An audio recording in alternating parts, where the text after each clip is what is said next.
In this video, we're going to be doing a mid-season 6 DPS tier list, talking about the best and worst DPS that you could be playing right now in the current meta, with other meta changing as well. We're going to talk about a lot of the DPS that get better or worse, and things that you should be picking or avoiding, potentially, if you want to have the easiest time climbing. But if you want to improve very quickly and climb, then you got to check out my Patreon. Links will be in the description down below, and let's jump right into it. Now, the first character that we got to talk about is Tracer. And I know historically I've kept on putting Tracer in the S tier, and I still think that for ranked play, if you're good enough at Tracer, you can definitely dominate, and Tracer's still very, very strong, especially with Zarya becoming better. Tracer's still a very, very good pick, but I do have to be realistic here because a lot of people have been talking to me about it, about Tracer's impact depending on your skill level, right? Depending on how good you are at Tracer, it gets harder and harder for you to get value out of her, and I think one of the biggest things right now in particular is that there's certain characters that are way easier to play but are really good at denying Tracer and also get a lot more free value.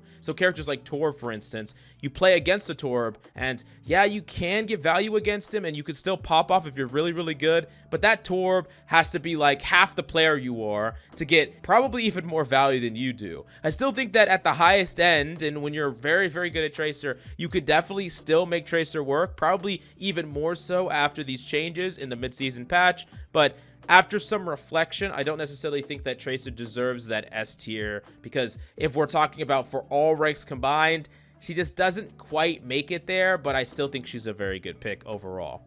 Next up, we do got to talk about Hanzo, and Hanzo's still right on the money, one of the best characters to play in ranked. For every rank, by the way, it doesn't matter how good you are at this character, just what he represents, what he threatens. Very, very strong. I also have some Hanzo guys that you can go check out as well, but Hanzo is just one of the best DPS, period. He's incredibly good in brawl meta, being able to have these slower fights, these long drawn out fights where at any point Hanzo can just turn that fight, right? Can just win that fight out of nowhere, and that's super, super amazing. Just the ability to one-tap consistently, unlike any other character in the game. So Hanzo's incredibly powerful, and in addition to that, I think he's also just a very, very flexible character as well. He's pretty good in the poke compositions with Sigma. He's good in the brawl mirrors. The only thing that he's really weak to is dive, which I do think we'll see an uptick this season, especially.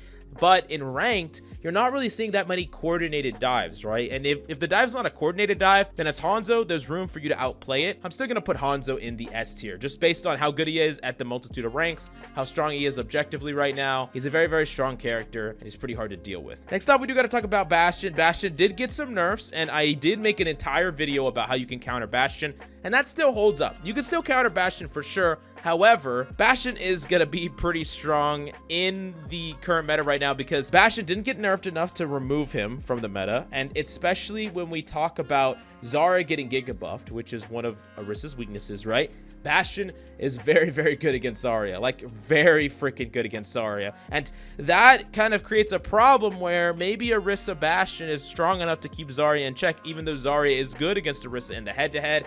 And yeah, that's just good for Bastion all around. Like, Bastion's just really, really strong right now. And I will say, kind of for the same reason that I'm not putting Tracer in the S tier, Bastion gets value just no matter what rank you're playing him in. I understand that he needs a certain amount of setup, but at this point, people have kind of gotten used to, like, protect the president against Bastion, or with the Bastion on their team, they're really protecting him, enabling him. And Bastion is also just a character that he just provides a lot of pressure automatically when people are playing all these brawl characters, specifically Orisa and Zarya. Bastions are just going to get a crazy amount of value right now.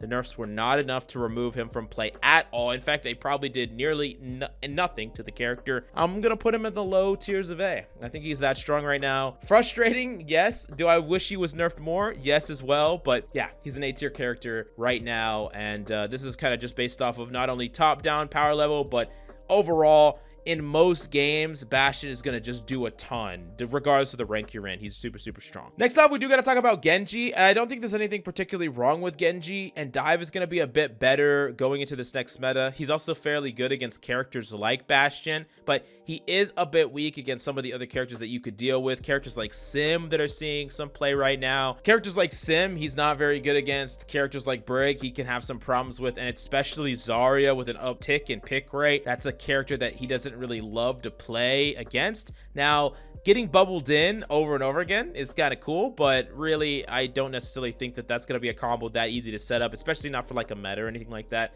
Really, Genji's fine. If you're really good at Genji, he can be a character that you hard carry with. And in a coordinated dive, along with Tracer, Genji's one of the characters you could play. I think with like a coordinated dive with like a Winston and a Tracer, you could play like a Soldier. You could play like an Echo. You could play like a Sombra. You could play like a Genji. Any of these characters would do. Tracer's like the only one that's like, yeah, you got a player, but the other ones are like kind of a whatever, pick your choice. But yeah, Genji's fine. He's just fine. There's nothing really bad about him, but he's not that great in some of these poke wars. But one thing I forgot to mention that's super important, with the DPS or with the support passive changing from 1.5 seconds to 2 seconds, that's a big deal, where it doesn't start healing them until 2 seconds go by. Divers like Genji and Tracer and some other divers get a couple of notches up. Like, they're a bit better. It's not going to be a crazy felt change, especially with how strong supports have been feeling lately, but it is something. It's something, and yeah, it's going to be kind of nice. Next up, let's talk about Echo. Echo's a character that is very hard to play. It's very hard to play reliably,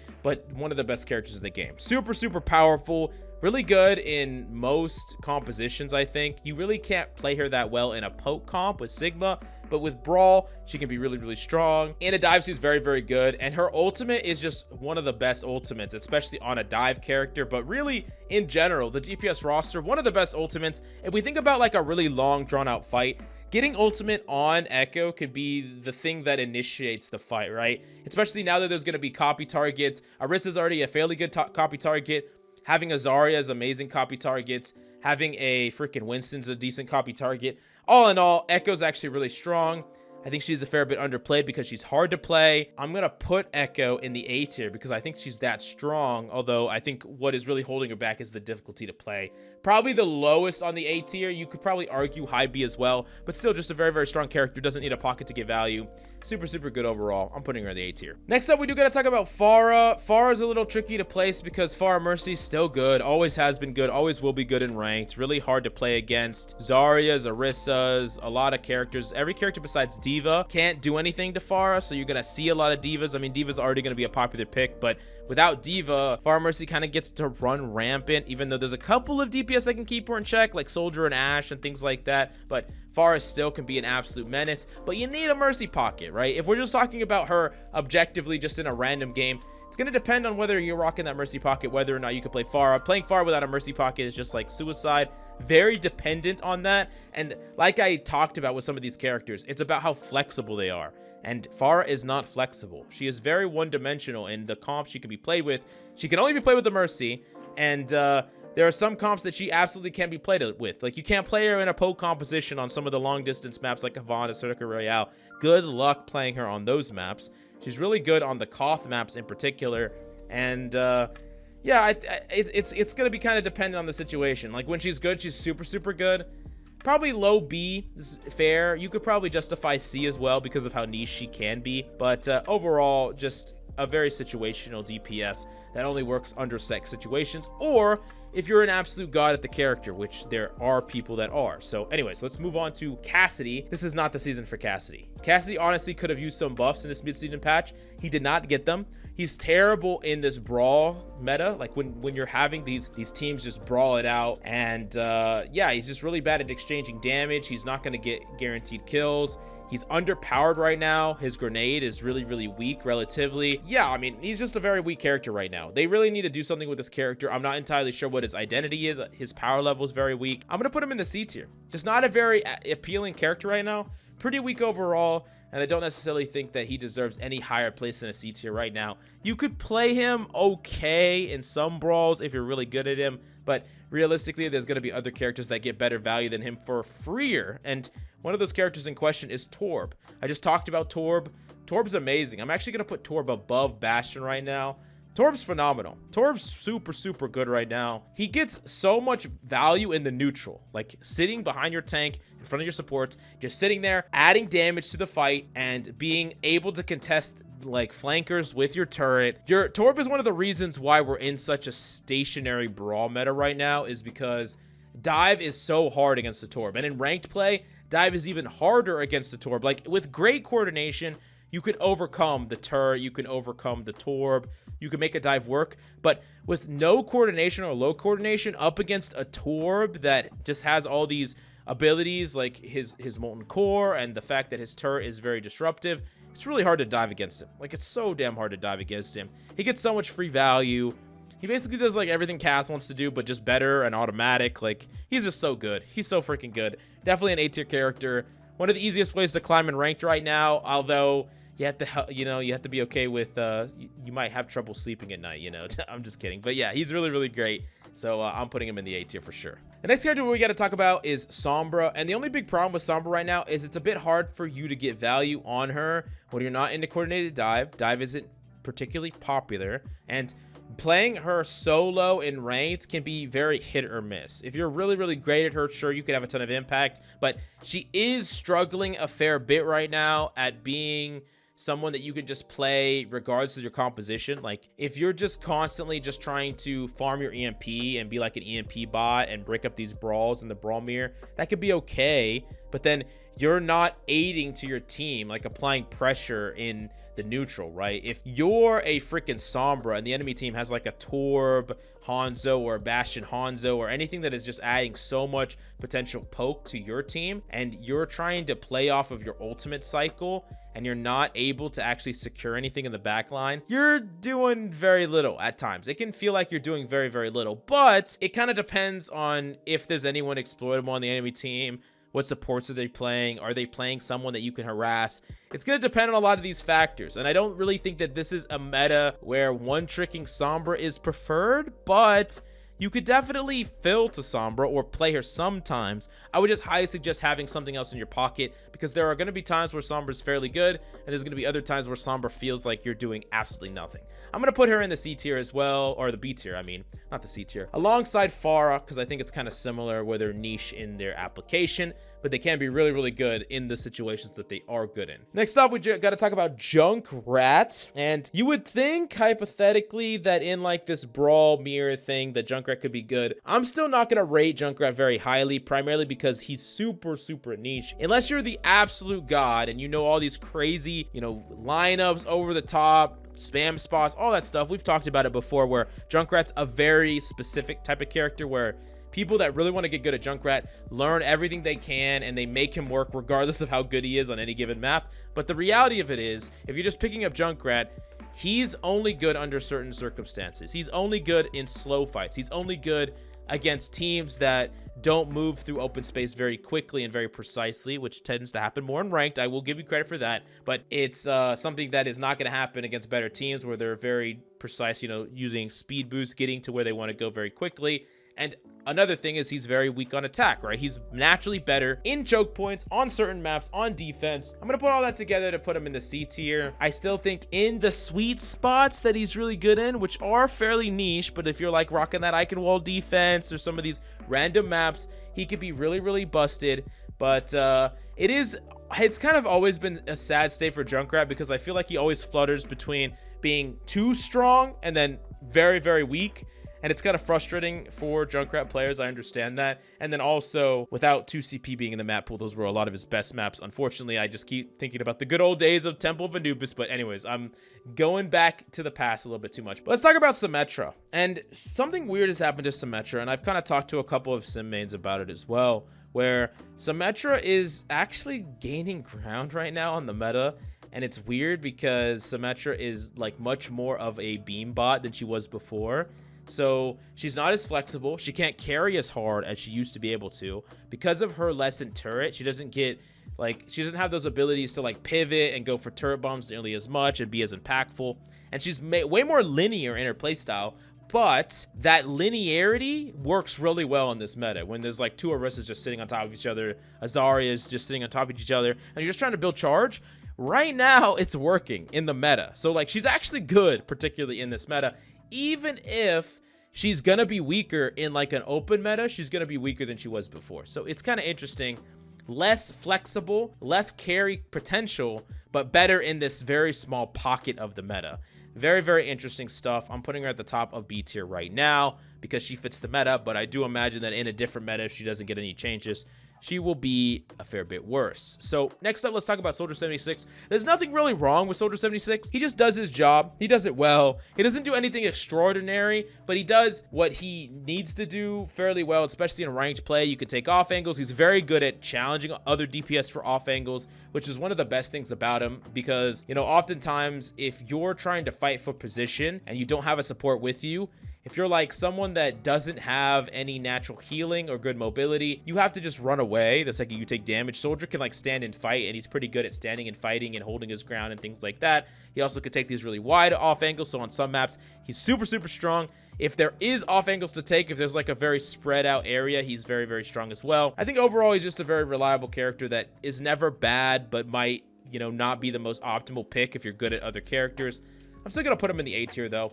Just a really solid character overall. Probably about with Bastion, where I think Bastion is like super strong in the situations he's good in, but then like total garbage on any other situation. Soldier's like generally always okay, but never like busted in any situation. Next up, we do gotta talk about Reaper, and this is one of the big movers going into this 0.5 meta, because Zarya is just insane right now, right? The fact that she only has an 8-second cooldown on team bubbles, she gets better charge from the team bubbles, and she can just kind of spam them over and over again on people. One of the best characters in a brawl meta that you can bubble over and over again is Reaper. It's ridiculous being able to send a Reaper in, bubble him. We saw this a lot back in season 1 where freaking Zarya was freaking nuts. We saw this quite a bit. I understand that Reaper was a bit stronger back then before they removed his freaking movement passive, sadly, but I still think it's going to be a strong strategy, and I wouldn't imagine that, like, I would imagine that it would be something that is played quite a bit.